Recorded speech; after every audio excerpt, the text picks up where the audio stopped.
What is up, everybody? It's Mike Savage. Different channel this time. This is something me and Tommy are going to do separate. Me and Tommy will be doing stuff on the other channel. This is my interviewing channel.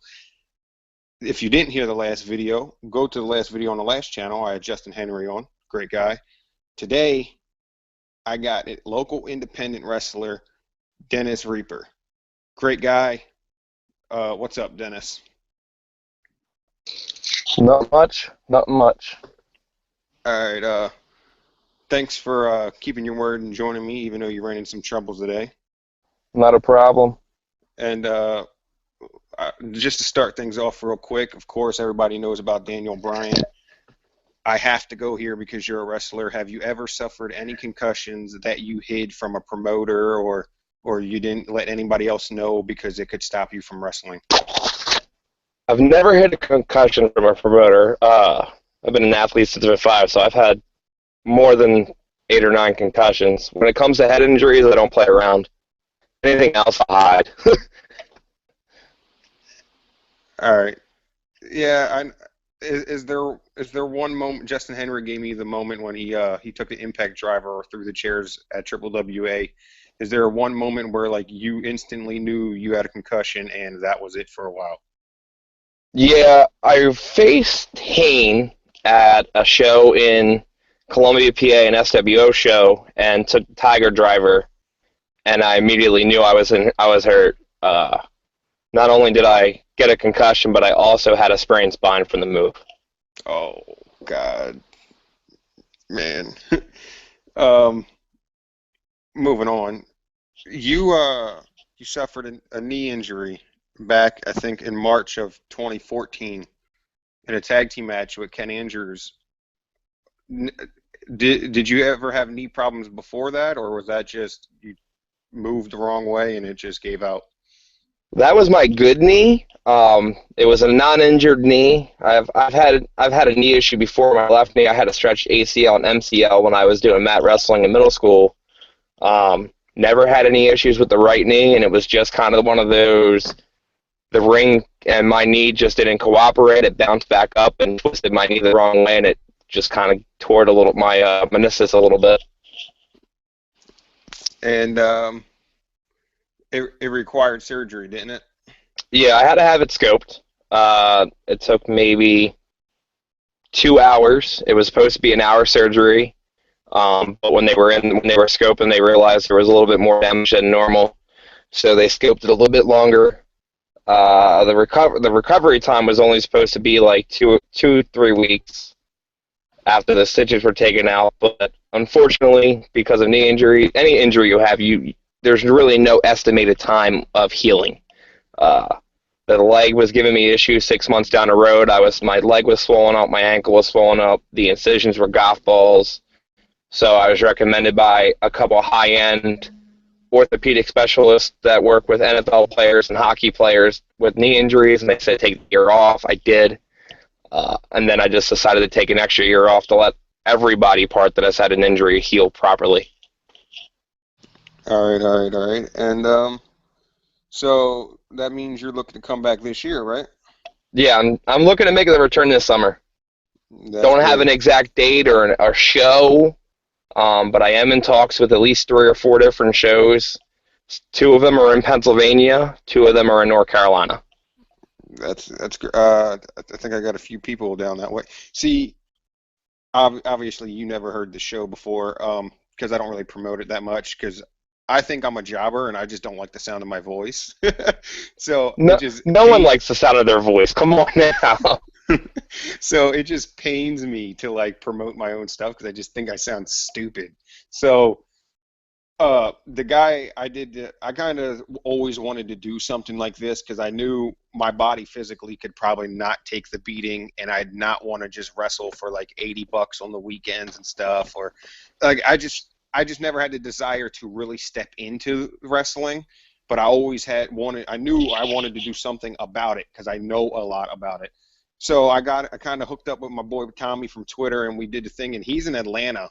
So, and we have people from Chicago that watch it, of course, in the Atlanta area, California. So my idea is, hey, maybe I can take my buddies like you and Justin, and you never know, maybe you can do a show in California, go down to Atlanta, and at the same time, I'll get some of your fans, you'll get some of the people that aren't your fans from the show, and we can help each other out like that. So that's my whole object from here. But of course, I got to ask you the little jobber questions like, oh, well, who trains you and when did you start? But when did you really want to become a wrestler? Well, it's a crazy it's a good question, but a quick crazy answer. Uh, I used to live in Conshohocken. Never really watched wrestling when I was a kid much. So that was the crazy part about it. I moved in with my uncle, me and my dad, because we lost our house, and my cousins, every now and then I'd watch wrestling before then, but my cousins really got me into it. And this is when Tough Enough first came out on TV. As soon as that happened, I was like, man, I want to wrestle. I want to wrestle. I did mat wrestling all my life. So me and my dad decided, we were going to move to Florida. Moved down to Florida, started working at Universal Studios, and that's when TNA first came into Universal to do their tapings. And I met some people. I met a guy named Rock and Roll Rouge. Unfortunately, he's battling cancer, and they don't know if he's going to make it the rest of the year. And it's just a really sad story with him. But he was officially my first trainer. I was starting to train at like 16, but where he was training people to building clothes, and then he lost everything to do anything like that, so I stopped even looking to further it. I've moved back to Pennsylvania maybe 2007. I want to say 2008. I moved back up here after high school and met Mark Mass, Captain Rick Adams, the Cremator, and a bunch of guys. And before I met them at a Reading Phillies game, but ran into them in Birdsboro and immediately remembered who they were. And I was fortunate enough to train at Theo's Dungeon, that is now ran by Mark Mass, Troy Mass, two phenomenal trainers. Psychology-wise, their brains like a freaking encyclopedia. If you want to know something about wrestling, those two guys are two guys you want to learn from. But as soon as I got in the door with them and started training, I did ring rentals. I busted my hump, and 6 months down the road, they're like, "Hey, we want you to manage, Miss Dixie and Virus." I'm like, "Awesome." That was my first gig in the vet wrestling business, was being a manager. And then everything progressed, and I started wrestling on shows like ACW, Atomic Championship Wrestling. Loved working for them. After that, it was CPW all the way out in Scranton that gave me a shot. They were the first company that actually gave me that actually had me in a title match, and I won. And I beat Andy Header for his U.S. title. But on the same night, I lost at the Mystic Saturday night.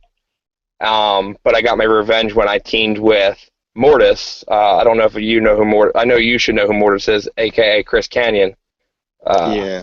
And I tagged with him because I've known him when I lived in Tampa with a roommate that was best friends with him. So in reality, it was I want to say 2000, I fell in love with this business.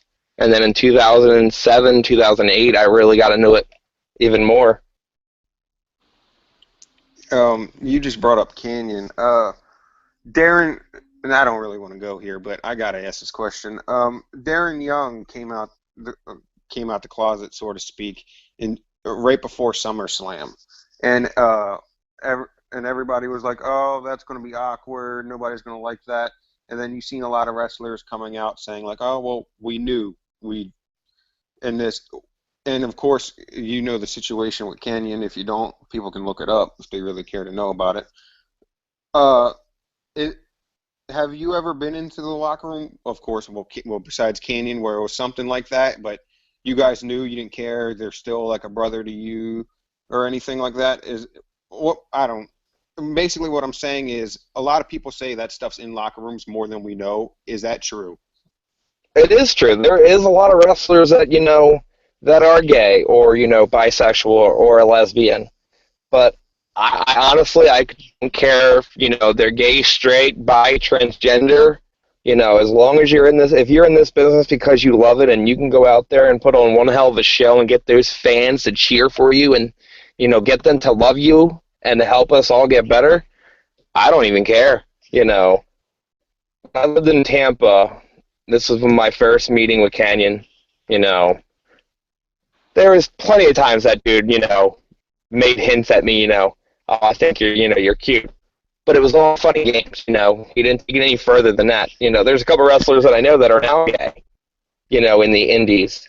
And I still look at them as family, If there's a locker room that had a problem with it, it was dealt with right there on the spot in front of all the boys and all the girls. There's promoters that don't want that crap on a roster or in a show, because you're not there to, oh, I won't work your show because he's gay. Well, get the fuck out the locker room then, because I don't give a fuck. That's my point on it. If you have a problem with someone being gay because you're going to work them, the two guys that I know that are gay can outwork half the fucking indies right now. And this is just like the eastern part. I'm not talking about like guys that are in PWG, or ROH. But these people deserve to be there. Yeah, but PWG isn't even the indies. That stuff is like an all-star game. PWG is more like ROH, but at a higher level. Yeah, PWG is just the guys that aren't in WWE and TNA go there and wrestle a show. That's all that is. That's just like people that say ROH is the indies. They have a TV deal. I don't want to hear that crap. Exactly. But I look at the business as this. I look at it as a baseball point of view, okay?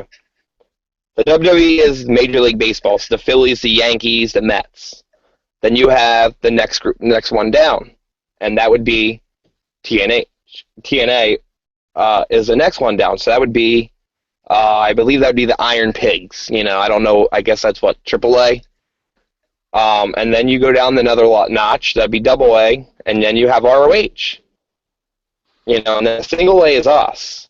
It's the indies. It's us guys that, no offense to WWE, but there's so much more talent in the indies than there is on TV. And that's what TNA is bringing into the game now. And I'm not trying to, blow smoke up their rear, because I worked security with their company when they were in Allentown, but in reality, TNA has all this talent. I wish they had better writers, and people to put better things together for the fans to draw it in more, like WWE does most of the time. But TNA has more young talent to put on these matches than the WWE does anymore. Now WWE has NXT, and now that's more like the AAA of baseball. That kind of beats TNA because NXT is phenomenal. I tune into that every week. If I miss an episode, I'm mad, and I got to watch it the next day. NXT is like the Canadian league for hockey. Yes, like without a doubt. When you draft a dude, like they don't send Austin Aries to NXT because, oh, he's great, he should be the world champ. Well, he's not going to. He's not going to be the world champ as soon as they sign him. That's not how it works. And so it's like, okay, well, we got you. We just need you down here to get our system, because every team has a system. And Triple H even said that. We have a system. You need to learn our playbook before you go out there doing your stuff. And then they got to, and not, if Austin Aries came right to WWE, still doing the whole AA exactly from TNA, first of all, WWE would get sued. Second of all, it'd be boring. It'd be dried out. We've seen it for, a good 5 years now. The Austin Aries from TNA, let him reshape Finn Balor. He's great. He needs to. Finn Balor said when he first came to NXT, he didn't know anything about where the cameras were. He just went out there, wrestled, and left. That's little nuances. I agree and I disagree to a bit, because if you think about it, the Royal Rumble, everybody knew AJ was coming. Yep. And that's a downfall. People say kayfabe's dead, but it's really not, because in reality, how many actually knew that Shane McMahon was going to show up on Monday Night Raw? None of them. You know what I mean? So it was okay, so we all knew AJ was coming, but it was still a surprise because it's AJ fucking Styles. It's, but it's still the phenomenal one. There's nothing new about him. He didn't redesign himself or make himself new because he's AJ Styles. Now, Austin Aries wouldn't have to do that either. He could come up to the main roster and still be Austin fucking Aries, just as big as AJ Styles. I think AJ Styles. Everybody tells. I don't know if you agree with me with this or not, but everybody's like, "Oh, AJ should have went to WWE a few years ago." And I said, I, he kind of took the Jeremy Maclin approach from the Eagles when he blew his knee out, and the Eagles wanted to give him that 5 years for like 25 million, and he's like, "No, I want 1 year, 5 million, and you're going to pay me after this year because that's how good I'm going to be. And if I'm not, well, then I'm just done." It's because you seen AJ. AJ wanted to go to the WWE after TNA, and who doesn't? If to me, everybody's like, "Oh, well, WWE sucks." That's like saying I'm gonna go smash my head into a wall playing football in middle school, but I hope I don't go to the NFL and make the big bucks. WWE is where everybody wants to go, and if AJ kind of just took a detoured route that benefited his future, kind of like the Young Bucks. The Young Bucks could have been in WWE a long time ago and not had a successful run. Instead, AJ gambled on himself, paid off big because now he doesn't have to go to NXT. He's right in there with Jericho. And I got a question for you.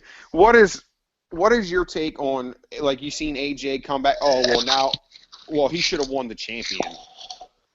No. I honestly think that, one, they put him at number 3.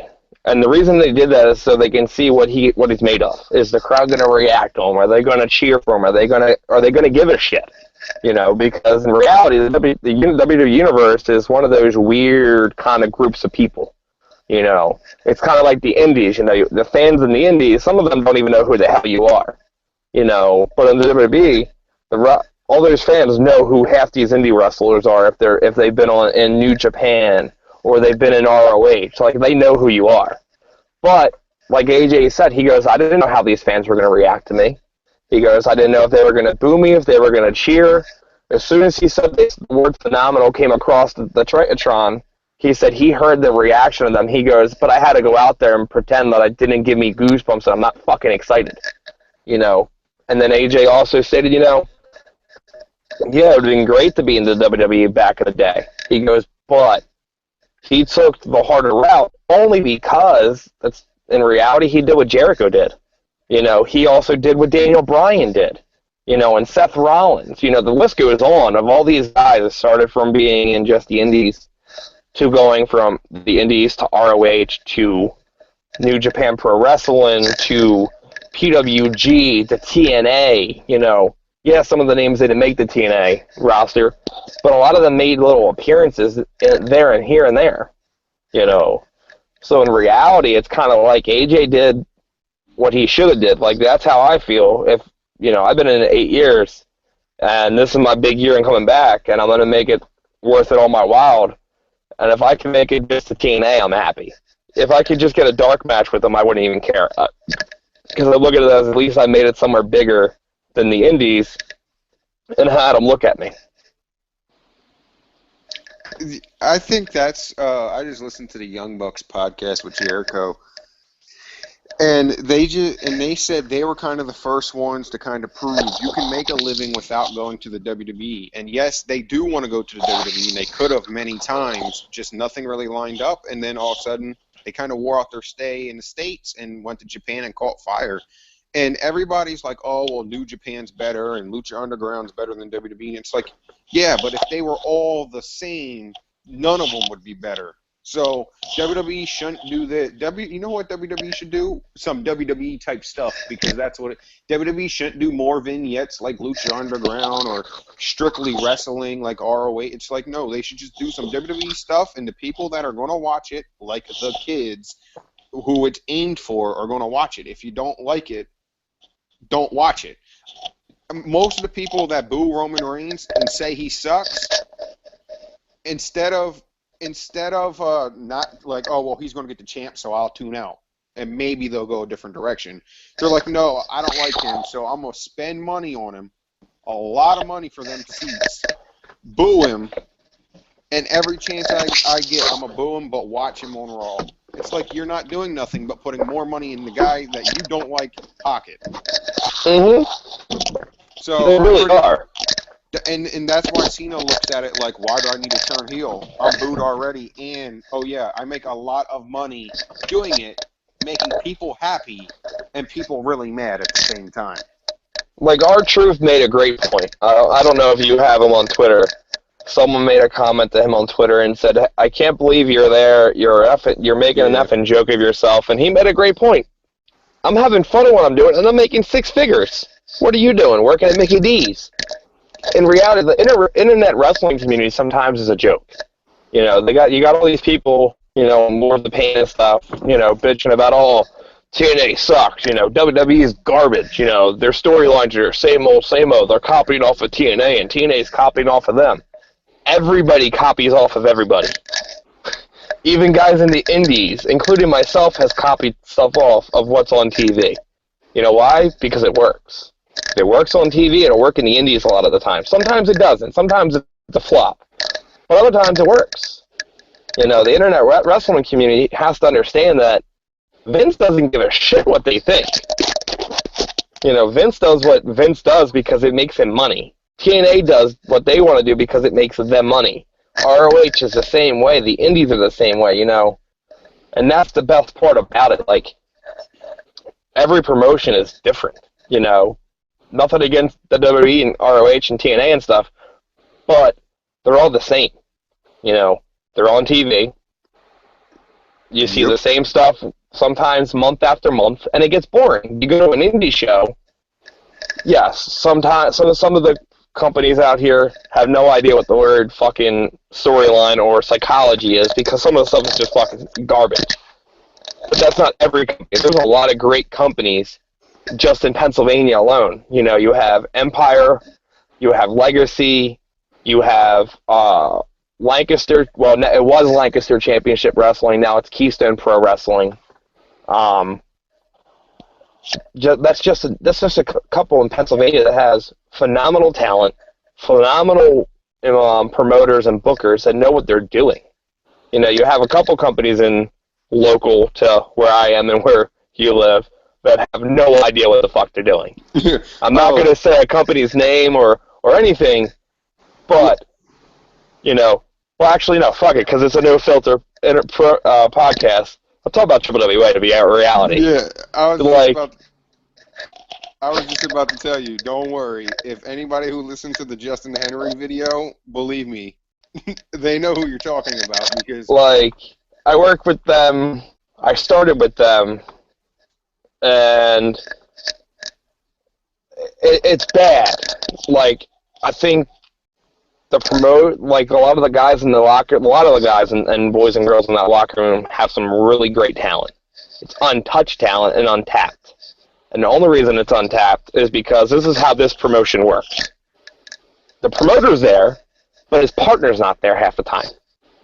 So you get to a show, and sometimes some of us guys are getting there at 2, 3 o'clock in the afternoon, and then by 5:30, you know, it's call time to be there, and none of us have an idea of anything. No one knows matches, no one knows this, no one knows that.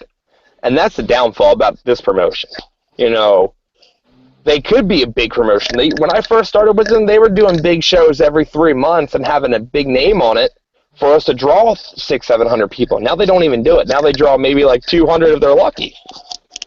No. And when no, I know they do sometimes, but sometimes they do when there's no racing season. And this is the other big downfall. When I worked with them, I told Dina Santa, it's like, hey Dina, why don't you during race season change it to Friday nights? I know they have the car auction, but why don't you see if they can change the car auction to Saturday?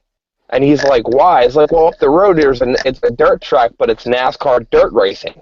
I was like, you're losing fans for that. I was like, a lot of the fans that come to see me go racing, so they don't come here for race season. I was like, it'll benefit you if you can swap the days. Do shows on Friday nights, let them do their thing on Saturday night there and have racing in the area. Because then people in Boyertown, no offense, there's nothing you can do. That town is dead. It's like a ghost town. You know, you can either sit at home, or you can drive all the way out to Limerick to go to the outlets, or you can drive to Pottstown and go to the Coventry Mall that's a dying breed. You know, that don't even exist no more. That's like the there's a couple stores there, but there's nothing really there anymore. or you have to drive all the way to Stowe where I am now, literally sitting in my car at LA Fitness, in between my workout, and you go to a movie. But if you change it up and you go, okay, well, let's have wrestling on a Friday night during the off season of racing, and then, or during the race season, have it on Friday nights, and then off season of the racing, go to Saturday nights. It'll benefit everybody. The town, there'll be stuff to do in the town, and then there was the time that I said to Dina, well, I'm local. I can help promote the show and flyer the area once a week. He was like, okay. The dude handed me 8 posters. To put up around Boyertown. I'm sorry, 8 posters to help. And being only paid $10 is an insult. But there is promotions I've worked that didn't even pay me to work their fucking shows, and I've driven an hour or two just to their show. The last time we actually had a conversation, vocal wise, we were at the WWWA at the Firehouse, and I brought this up to Justin Henry, but they were tag team champions, and they weren't even on a show. And that happened. Now, here's the thing. A lot of the times, champions shouldn't be on every show. You got to give the fans something different. Like, bring in different tag teams from the area, blah, blah, blah, have them work. That tag team wins. Now there's a new tag team that's on a roll with a win, and they're hungry. On the indies, us talent we're hungry. We're hungry to win titles. We're hungry to make ourselves known who we are all over the world. But then there's that one promotion that doesn't give a shit. When I was there, when I worked for WWWA and I became their U.S. champ, this is how this went. Got to the show. They go, hey, you're gonna work this guy. I'm like, all right, cool. Go out for my match. My opponent's out there, and unfortunately, at this time, they had no ref. They didn't have a ref, so Wolfman was the ref. Happens a lot. And it does happen. There is times on shows that there is no referees, and someone has to fill in. And since I've been injured, I've refed a dozen shows now, and guess what? It's fucking awesome to ref. It's a whole different ballpark and a whole different view to look at things from the wrestling business, and I loved it. I still do. I'd ref now if I wanted to, but now I'm getting back in shape and getting in ring ready for my return. So when I come back, no one's gonna understand exactly why I'm this fucking angry. But the reason I'm angry is because of promotions like this. We're out there, and next thing you know is, I get a whisper in my ear, hey, you won. Oh, okay. I do a move, and the motherfucker counts 3 real quick and tells the guy don't kick out. Like, I know I'm breaking the cardinal rule by telling people exactly how shit works, but if you're a wrestling fan, everybody knows who's going to win. The guys know. Yeah. And I don't mind not knowing who's going to win a match until we're out there working the match. I kind of like a surprise, but it was for a title. And all I did was the double leg drop to the lower ball, to in between the guy's legs, and he told him not to kick out. And this was not even 3 minutes into the match. So the match is over, I win, and then I had the title for over a year. And it was awesome being their U.S. champ there. I had fun with it. I traveled all over up and down the East Coast, and I helped promoted the show with I'm the U.S. champ of this promotion, so your champion here has nothing on me, and and it worked out in my favor. It got me more shows and made me some more money. But then they brought this other guy in, and I worked him, and they had him beat me twice. Okay, well, cool. Here's the title. I was leaving anyway because I needed to heal up a shoulder injury from a car accident I had. And then I came back because they asked me if I could work for them again. I said, sure, no problem. We agreed on some terms and on pay. They started dicking me over on the pay, so I started becoming unhappy again. And I'm not talking like $200-300 dicking me over. I'm talking maybe like $10 or $15. I wasn't asking for much. I was still asking for under $50 to work their show, and I was a local guy that was drawing them $150 a show. And then I was working this angle and this story with Blitzkrieg, that I think is a good, young, talented wrestler. and the promoter's partner in crime decided to blast me on the internet about my personal life, because at the time I have a 3-year-old, and at the time I was unemployed. I couldn't find work. My car broke, and I was struggling and trying to figure out how to get my daughter Christmas presents. And him and his little woman decided to blast me on their Facebook, saying, "Oh, well, I work 2 jobs and blah blah blah." I'm thinking, well, good for you. I didn't ask you for your fucking opinion. If you want to give me a hand and help me figure out how to find some employment, then go ahead and inbox me. But don't go ahead and go on the internet and blast me like I'm not going to do something about it. So I shot fire. I fucking shot back at them. And I don't, and as long as you've known me, I don't bite my tongue for a lot of people. I'm very upfront and cutthroat with how I feel. I think this guy is a complete piece of trash and can't work if his life depended on him. And he's like 6 foot tall. But he can't wrestle if his life depended on it. Like, I don't even know who trained him. He's that bad. And then I was like, fuck it. So my last match there, I told the ring announcer, I was like, I'm going to write this on the card and don't show it to anybody until it's time for me to come out. I was there. And he was like, okay. And there was a couple fans that I knew that knew what was going on. I consider them fans. They've been fans of mine since my started in LVW in Allentown. And I started out there. I actually used to team with Blitzkrieg in the beginning when he first started and broke in. So me and Blitzkrieg, we've had a past with each other. Like, we've teamed with each other. We face each other. We've beaten the shit out of each other. But all in all, we had this whole thing that looked, on paper would look great. We had some people that knew psychology, and they looked at it and they were like, "This is a great storyline. This will make perfect sense for 5 months to do." And when it went down, I was like, "Fuck it." I was trying to get my title back with them, and then I told the ring announcer, I was like, "When I come out, announce me as." In his final match ever, and will never return back to WWWA, Dennis Reaper. When I came out, the look on Dino Santa's face was, what the fuck just happened? Well, Dino, what just happened is your partner decided to fuck you, and I'm taking my business elsewhere. And I did. I took fans with me where I went, and they don't come all the way here. They don't go to Dino's shows unless I'm there. You wrestled, who'd you wrestle that night? I think I was Blitzkrieg. No. I faced Slim Whiskey. Slim Whiskey was my very last match in WWA. Yep. And Zach Carlucci was my ref. I love, in this business, you get to know guys. And to go out the way I did, it was on bad terms with that promotion, I have a lot of fans asking me if I can come back to WWA for one night and wrestle one more match. And I keep telling them, I have no problem coming back for one match for WWA and do a why not only for me. But the thing is, it has to be on the terms that I want. There has to be, you have to agree on the pay. If right now I have 35 fans that are going to come to my first match back, wherever it is, between here, the Lancaster, all the way out to Philly, and Allentown. So no matter where I go, I'm having 35 plus people come guaranteed. So if you think about it, general admission tickets are $10 a piece. You're looking at $350 right there. It's like $12 now for WWA. For general admission? Yes. So at least you're still between $300 to $400 you're gonna make. Yep. And for them, I want half of what I'm bringing in the door. I won't do it for less.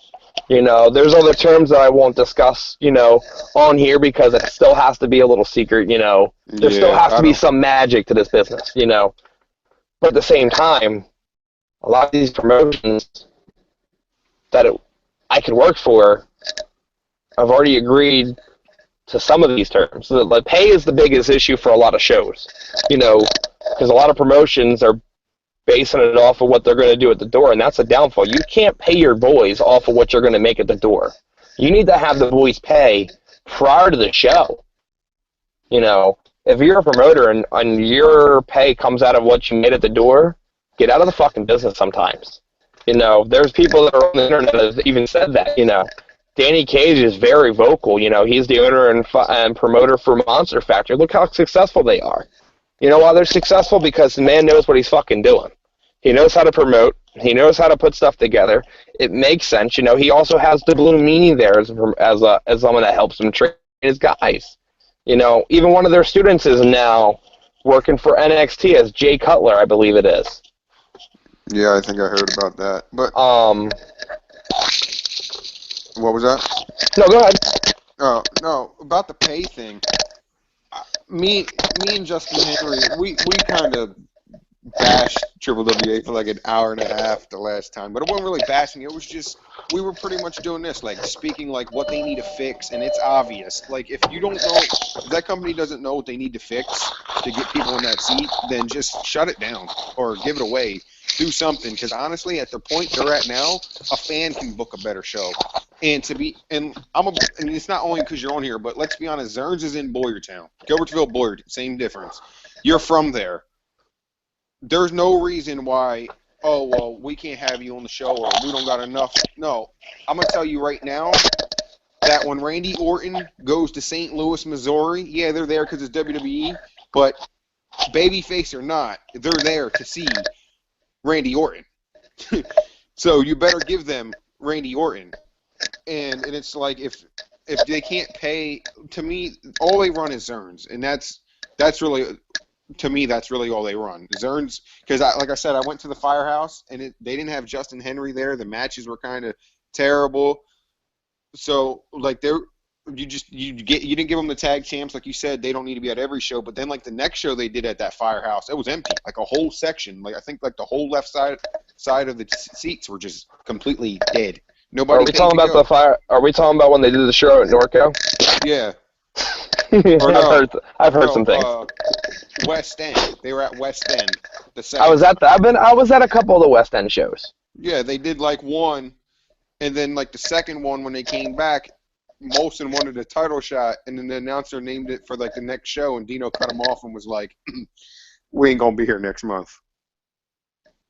And that's the reality of it, you know. A lot of promotions know this already, you know. They know they can't do this and they can't do that. And the thing is, there is no you can't do this or you can't do that. Try it. Don't be afraid of failure, you know. You got to try something to fail, you know. And that's how I am. As I'm talking to you, my woman is actually texting me, so I'm not sure if I'm going to cut off while I'm texting her back, too. No, you shouldn't. Oh, I'm good. I can hear you, so. Yeah. But, you know, in life, you know, this, I know it's off topic a little bit, but in life in general, you're never going to know if you can do something without trying it. You know, just like wrestling, I didn't know if I was going to be able to do this when I started training. I'm now in 8 years.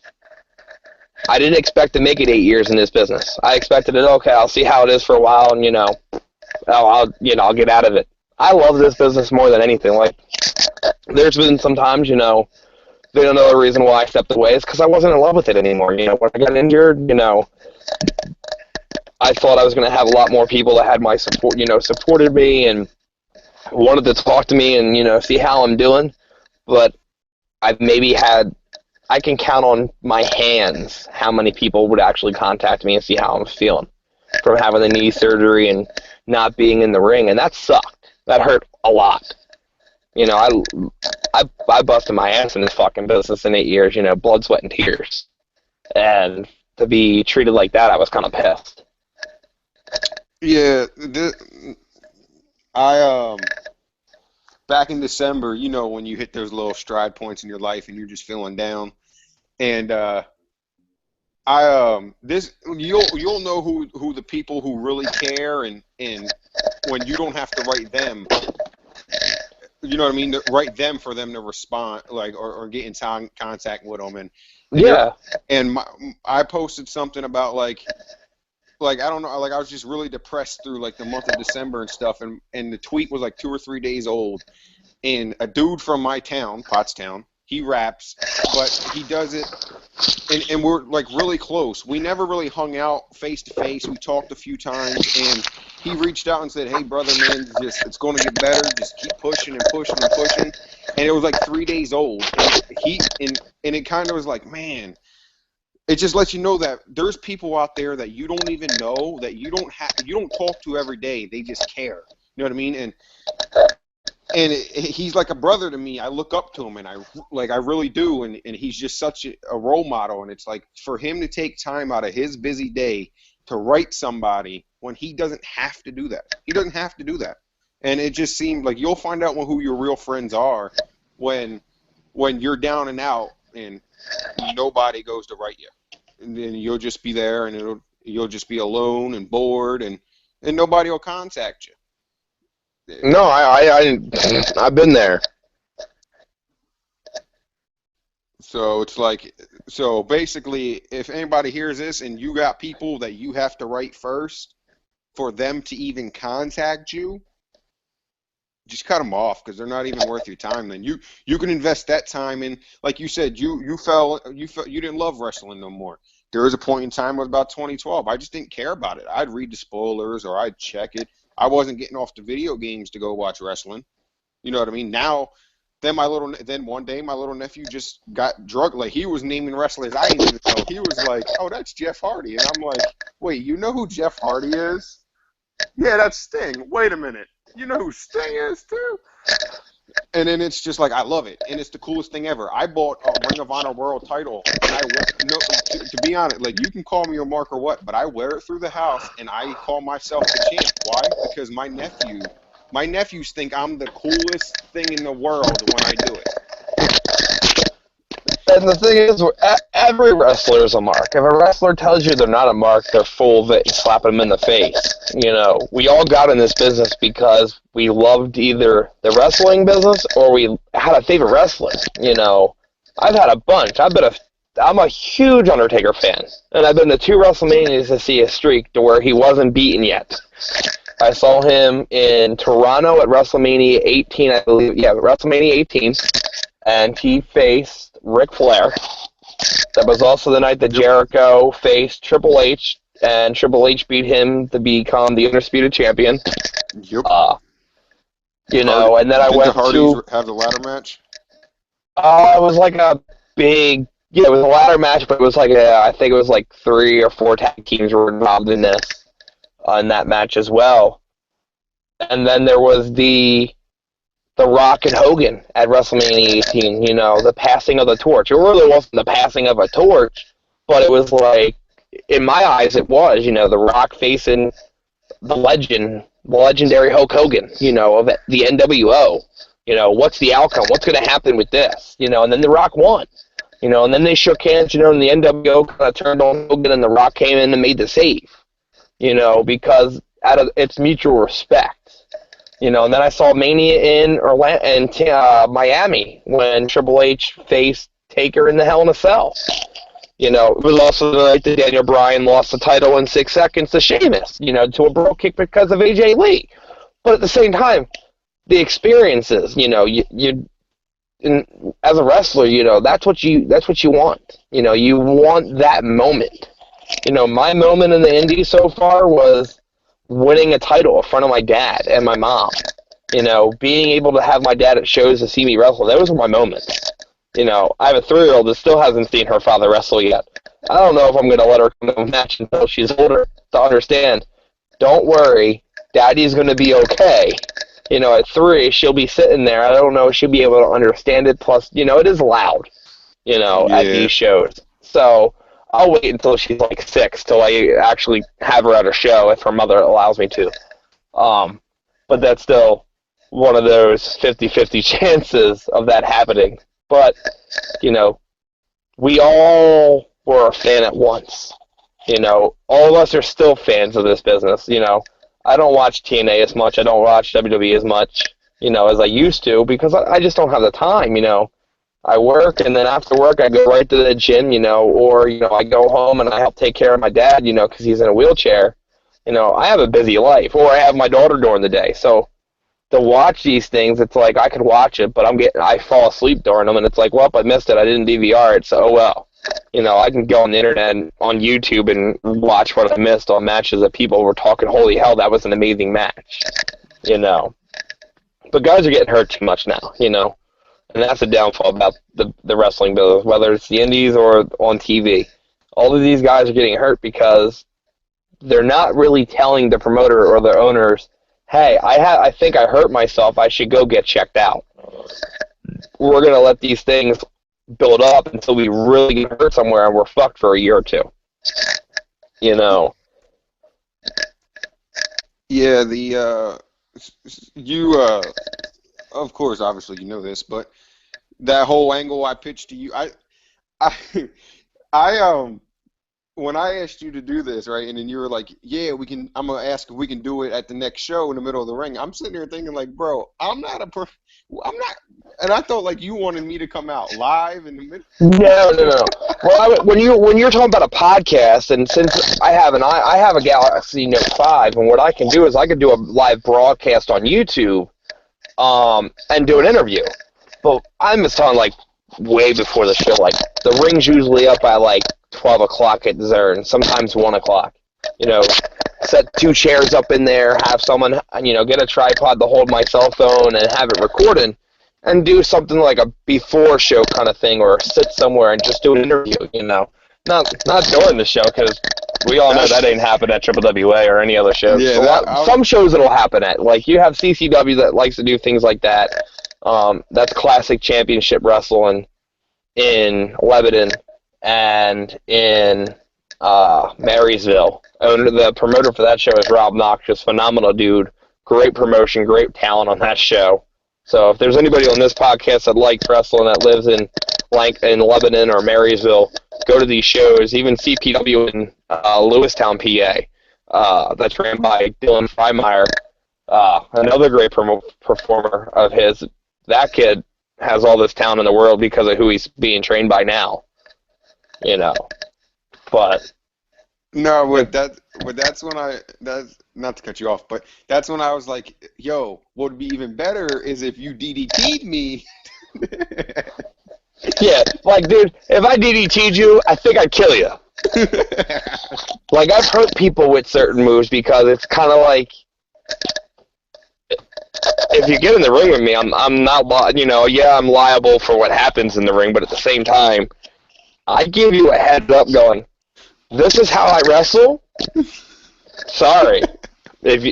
Not my fault. Like, I faced Blitzkrieg one time, and this is right as I was dropping the month after I dropped the title, he beat me for the title, and we're in the match, and I'm punching him, and all I could hear him say is, holy shit, dude, holy shit, dude, holy shit, but in German. Him saying holy shit in German is fucking hilarious. And I understood what he was saying because of his facial expressions. I don't know German if my life depended on it.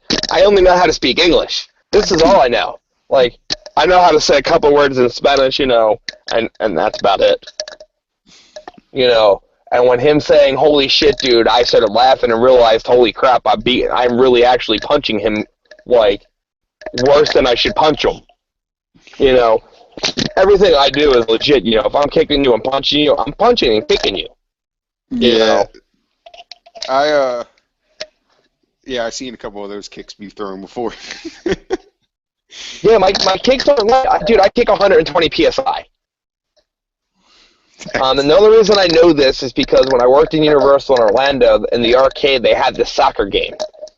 And they had a soccer ball on this little steel pole that pivoted. And what it was is to see if you can score in a virtual 3D dimension kind of goalie on a screen. And my kicks kept coming up on the screen at 120 PSI. So I know my kicks are not light. So, a quick question. Did Tom Brady ever play that game? Probably. The best part was it's probably the only thing he actually knew how to kick that wasn't a deflated ball. Yeah. And I'm a Ravens fan. Don't get me wrong. Tom Brady has had a Hall of Fame career. It just sucks that the controversy that's been happening around them. Yeah. And that's the downfall about any sport. There's controversy about professional wrestling. With what just happened on Raw with Roman Reigns and Triple H. That was a phenomenal fucking segment. I loved it. I believed it. And then, there was video of what Baron Saxton did. It's like, for God fucking sakes. Keep some shit magic. Yeah, like, but then that's the fan. But see, like this is going to spark up a conversation right here because this stuff gets me mad. Like that, I don't know if you noticed or not, but when I see something, obviously you didn't. Don't answer that as a rhetorical question. But I'll read something. When me and Tommy go to do this, I'll read something, and I'm such a wrestling fan of, like, I'm the type of fan that when you call it fake, I still want to punch you in the face. That's The word fake.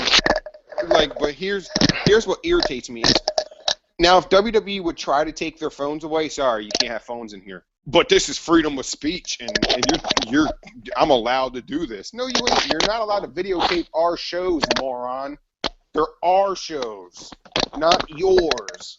So if you're in a comedy show and you're recording a guy's special on your phone so you can bootleg it, and he tells you to get off your phone or throws you out, like, it's not, oh, I paid for this ticket, I can do whatever I want. No, you can't, stupid. Because then you're hurting my pockets. Then when you hurt my pockets, now I got to come off this stage and super kick you in the face. Well, Young Buck style.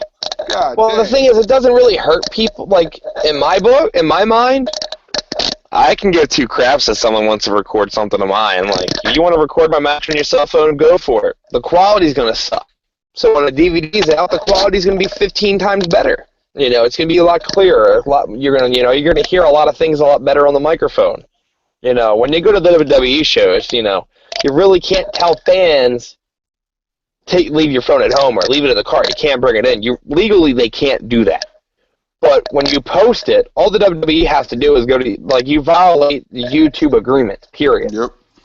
So WWE immediately goes on there, and the things get shut down real quick, you know. But in the business, bad PR is good PR in reality. Because you're going to get people that don't want to see what the hell happened. What are they talking about? I didn't see this. And then, boom, PR. You know, PR is the key, and marketing is the key of anything anymore. You know, I could sell you an RV because I used to sell RVs for a couple months, and I could bullshit you on half the product about it because I don't. Well, I bullshitted the customer one day. All we did was bullshit about stuff. Never really talked about the camper. I told him about a couple features, and then we were bullshitting for 45 minutes, and then he goes, I don't know about it. Well, don't you want to hear about some more things about it? No, I'm good. You told me like 3 big things, and I'm okay with that. I'll buy it. All right, cool. And it was a $35,000 camper. Like, you got 35 grand, and then the one day, I was in it's a 5th wheel, and the thing's probably about 55, 60 grand. And this guy already had one, you know, he goes, I have this one, you know, and I have all these, you know, upgrades to it, you know, and I bought it from you guys a year and a half ago. So if you guys can get me something, if you guys have something here that's going to catch my attention, let's talk. At that point, I immediately called one of my friends that worked there and going, yeah, you know more about these ones because I don't. I need your help. Me and him took him over to this one, and him and his friend fell in love with this goddamn thing. They go, holy crap. Dude, we can fit 4 people to sleep in the living room. You got 2 big bunk beds in the one room. You have a big-ass bathroom, big-ass master bedroom. You know, plenty of space for kids. Let's do it. And we sold this guy, and then all the upgrades he got on it, the price tag was $108,000. And that was what he has to pay. But he has to pay for it still. Like, he's financed it. So he's paying probably, I think it was $1,250 a month for this thing that you're going to use 6 months you're going to use maybe 4 months out of the year. Yep. Now, when you live down the south, you can use it all the time because it's down south, and all it does is rain, hurricane, or it's sunny, or it's raining on half of the street and not on the other side of the street. And I've dealt with that, and it's kind of like how PA is. It's February. It's going to be March, and it fucking snowed yesterday. Like, what the fuck? Like, it's supposed to be spring hot, not snow. No, you know? The best part was, like, when, spring's coming early, and then, like, Jesus decided to just dump, like, 30 inches of snow on us. Mother Nature doesn't know what the fuck she wants. And that's kind of how the wrestling business is. No one knows what the fuck they want anymore. You know? Fans wanted Roman Reigns, you know, to fight people, and now he did, and they still don't know if they want to like him or not. Well, the thing is, the dude has gotten better. a lot better than what he was. You know, people bashed him for going and taking acting classes how to speak on a microphone. For what reason? Why would you bash him? He's trying to get better. Indies. He didn't wrestle 10 years on the Indies. We don't like him. And that's true. You know, don't get me wrong. That is true. But I've liked him since he started. Everybody's like, oh, he got to start because of who his family is. Well, who gives a fuck? Like, Snuka's daughter works for WWE, and people are saying, no, she's only there because of who her father was. No. Well, now her father's, you know, dealing with murder charges, and she's still there. So it's not who her dad is, it's what she's done and put into this business to keep her there. You know, and it's the same thing for the indies, you know. There's guys on shows that have busted her ass for these local promotions they've been loyal to, and people get pissed off, oh, well, he shouldn't be the champion, and, you know, he shouldn't get to face that name and, you know, every month face a name. Well, what have you done for the show? Have you gone out there and put a 5-star match on? No, you haven't. How much time you got left? Well, I actually have to take a piss because I drink a gallon of water a day, and the gym's only open until 8. But, you know, if you have any other questions, dude, if I go back to the gym in another 20 minutes, I'm good. All right. Well, I just wanted to. I got a few more things I want to touch on, and then we can end this. Talking about the Roman Reigns thing, just to agree with you. He's not there because of who his family is. How about, first of all, that's disrespectful because that dude takes a beating a lot, and people don't are like, oh, it's just fake wrestling. Like, no, it's not. And he has a daughter. You really think if he was there because his family is? The Rock's not even his real blood, so he ain't there because of who The Rock is. And like you said, Tamina Snuka, the issues her dad going through. There's another name whose his son happened to take wrestling training and WWE won't touch with a 10-foot pole, and that's David Benoit. They won't go near him. So believe me, if they're there because of who their family is, it'd be the same way for everyone. They don't even like pictures to be posted of David Benoit at wrestling shows because of who his dad was. Let's talk. Well, since we're on the subject about, you know, they're in the business because of their parent. Guerrero's daughter worked for WWE, was in developmental down there. Yep. She's not with WWE anymore. She's out of wrestling. If it was reality, really about, oh, you know, your dad worked here, and Eddie Guerrero was like, and without a doubt, is still one of the most underrated wrestlers that ever stepped foot into this fucking ring.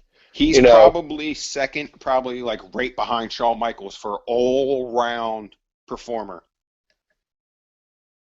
I think Shawn Michaels is still underneath of him. Like in my book, the top 5 guys that have ever graced this ring, in my eyes, Mr. Perfect, you know, still, you know, people are still not, he hasn't still got his due, you know, the dues that he deserved. You know, there's people like me that have been in the business for 8 years, you know, that are a wrestler, that know what he's done for this business, you know. Then you got guys like Chris Benoit. No matter what the fuck he did on his personal life, in the ring, dude was phenomenal. He'd go out there and do everything he wanted to do, and it was great. You know, you have Guerrero, you know, you have Michaels. You know, now you have guys, and this is going to be a funny one, is like the social outcast guys. Yep. These guys decided to be a group because, you know what, they were tired of sitting around doing nothing. It came, the New Day, for instance, okay, the New Day. They put them together, and WWE gave them, this is what we're going to do with you. It wasn't working, so the New Day said, can we do it this way? From when they came out in corporate outfits to now, Vince is seeing, okay, that worked better. That's the thing, you know. Tyler Breeze made a really good point on the TV show Breaking Ground, when they had all these new people come into the school, into the NXT building, and he said, when he goes, I went through 3 or 4 different name changes and character looks and things like that until I finally found my niche. And that's the thing. That is the key to this business. If this isn't working for you, try something new. If that's not working for you, figure something out, figure something newer to do. Until you find something that actually catches the fans' attention or the eyes of people. Once you catch that eye and the people are paying attention, then stick to it. The New Day is coming out with a fucking trombone, unicorn fucking things on their fucking head, and dancing around like a bunch of fucking idiots, but it's fucking great. Yeah, but if they try to push them, we got to boo it now. So I hope none of them get a world title run because they'll be booed because, whoever gets pushed. I want to talk about Roman because you were there when he won the world title and was absolutely amazing. And I was watching it from the couch. And you know what the worst feeling is when there's a moment happening like 45 minutes away from you. Like watching WrestleMania in New Orleans, like from your house instead of actually paying like the money to go see it when like it was an absolute amazing moment. When Roman won that title, everybody's like, he was never over. He should have never won. Bull crap. He had like 20,000 people doing the yes chant. I don't know what over means. Here's the thing about being over, okay? Hold on, I'm lighting a cigarette while I'm talking to you, so it's like my third one. I do not endorse smoking, kids. If you have family that smokes, do not start it. It's a really stupid habit, and it's hard to quit. Very fucking stupid. I wish there was an easier way to quit, but you can't. But the thing is, being over doesn't have to be by getting cheered. You can be over by getting hated. And the biggest example, to tell you the truth, is John Cena. The dude is fucking hated by so many people, fans-wise. But he's over. He's making the money. And he's making the money because the fans are coming there to hate him. Roman Reigns, the fans are coming there to hate him. When he was in Philly and won the title, the fucking place erupted. Yep. And then after the show, he did the whole, he went personal, a year ago, the reaction, me winning the Rumble, you guys kind of gave me the go myself. But the reaction I got tonight to winning the title was so amazing. And that was the key. Like, I think it was brilliant writing and storytelling that have him win the title a year later in the building that booed him out of the fucking state. That's me and Tommy had a discussion. Like, do you think it was a bigger moment to have him win it on Raw at WrestleMania? I'm like, he won it on Raw, which never happens. And two, he won it in the same city that invented Roman Sucks. So, and here's my thing. I don't think people don't like Roman. I think they just don't like the WWE more than the Indies. Because if you think about it, Roman's cheered on house shows. Booed on Raw. Because this is the difference. When you go to a house show, it's more kids. A lot of parents don't want to take their kids out of school for a live show. A lot of time parents do. My dad took me out plenty of days of school to go to baseball games or football games and fucking wrestling shows and shit like that. But that was my dad. I grew up in a different era. You can miss a lot of school and still graduate. Now you can only miss like 2 weeks of school before your parents get almost arrested. Unfortunately. Yep. But that's the school system. I like the new school system. I think kids need to be in school to learn and get educated because there's a lot of things, I wish my school would have taught me. Then the math now, not so much. I think it's a fucking joke. I'm sorry. I'm using basic math in the real world. I'm not using fucking arithmetic and fucking angles and shit.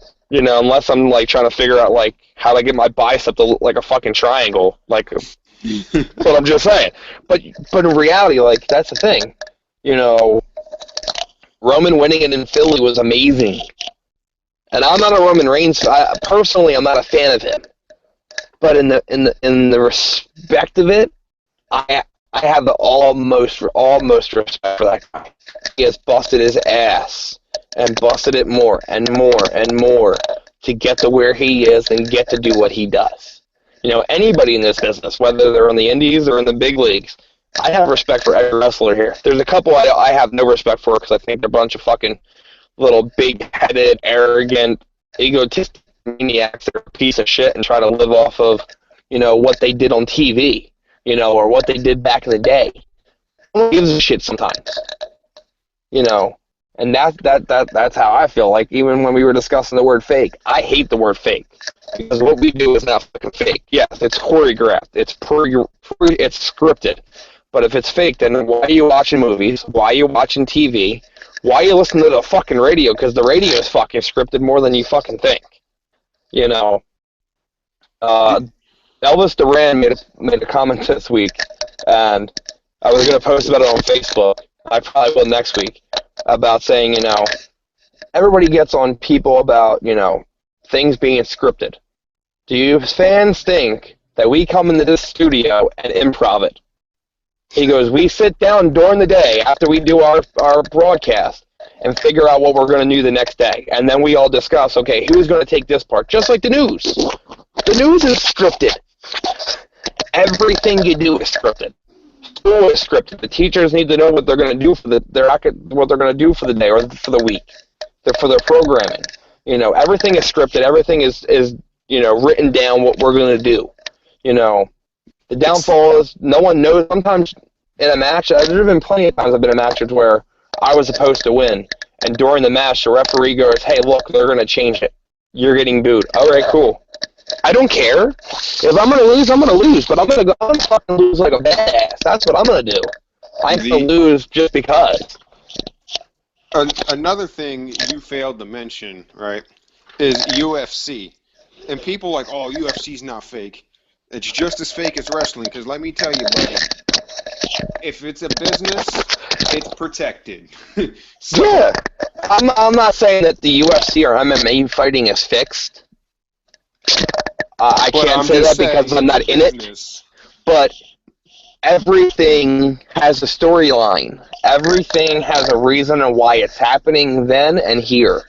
You know, it's either A, about money, or B, it's about the feud that these two guys have, and they know it's money. Like, Brock Lesnar is going to be facing Dean Ambrose guaranteed at WrestleMania. It was just declared on this Monday when fucking Dean Ambrose was put through a fucking windshield and came back with an ambulance. You know, it makes perfect sense for Shane McMahon to come back because all their guys are getting hurt, so they needed something for Mania. What do? You secretly bring back Shane McMahon and no one fucking knew about it. You know, I wasn't excited for Mania, but now I am. The Shane McMahon was the easiest thing that nobody seen coming because it is his son. He talks to his son. You know what I mean? That's just like if your dad needed help, right? Who's he calling? You. You're the easiest dude he can get a hold of that's going to come help. It ain't going to be easy for Vince McMahon to bring back Hogan and have to explain it. He can bring back Shane and be like, you know what, you left because we hated each other. That's the storyline. Stick to it.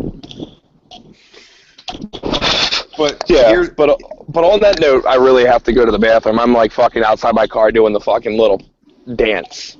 All right, we'll wrap it up. All right. But I have no problem calling. Anytime you want me on this, you let me know. Well, I'm thinking about doing something live for like Mania week, so maybe somewhere around then we can talk more or pretty much anything. Anytime you got something to promote, we can just do it again. Shoot. All right, dude. That sounds good to me. So. But all right. It was awesome being on your show. Let me know when it's posted, and I'll be sharing it like crazy for you. All right. All right, buddy. Have a good day. Yep, you too. Bye-bye.